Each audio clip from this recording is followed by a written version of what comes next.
What was the gelatin factory and how did it affect Gray's Lake? The most iconic piece of Gray's Lake's skyline is the Gray's Lake smokestack. This smokestack belongs to the infamous gelatin factory that put Gray's Lake on the map. Today it is abandoned and has rumored to be haunted. However, it did not start off this way. In 1922, a man named Harry Epstein purchased the building from Nestle Food Co. and turned it into a gelatin-producing factory. With this came many opportunities of employment for those in Gray's Lake, leading to the factory to employ 55 locals. Within 5 years, the company had expanded beyond the borders of Gray's Lake and was featured in a newspaper in El Paso, Texas, and was rumored to have been sold in South America. Gray's Lake was getting its word out and erected a sign along Route 54, now Route 83, to attract travelers along the highway. They conducted tours and had citizens association meetings after some of the tours. The factory really united Gray's Lake and gave the citizens a reason to have pride in where they live. However, with the gelatin factory came some issues. Many citizens complained of the obnoxious odors that dispersed throughout the town because of the factory. Along with odor, there were daily whistles signaling different points of the day, such as beginning of the workday, lunch, and end of the workday. Sources have said that they became accustomed to it and knew the difference between the whistles and fire alarms.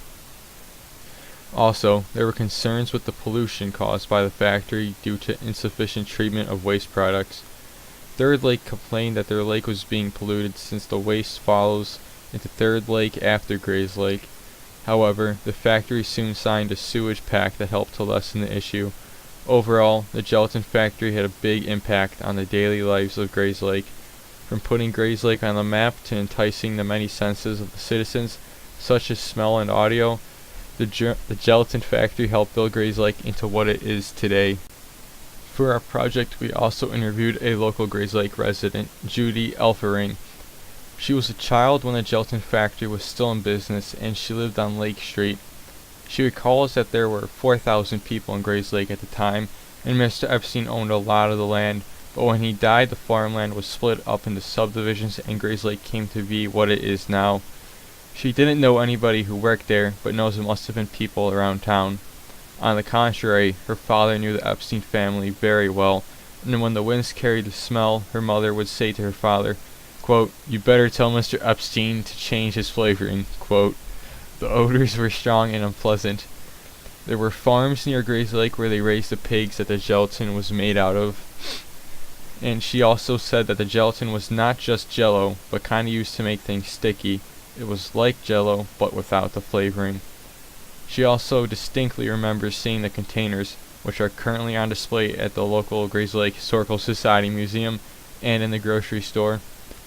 And the last thing she shared with us was that she remembers hearing whistles around 8 in the morning and at 5 at night, which meant it was time for the workers to go home.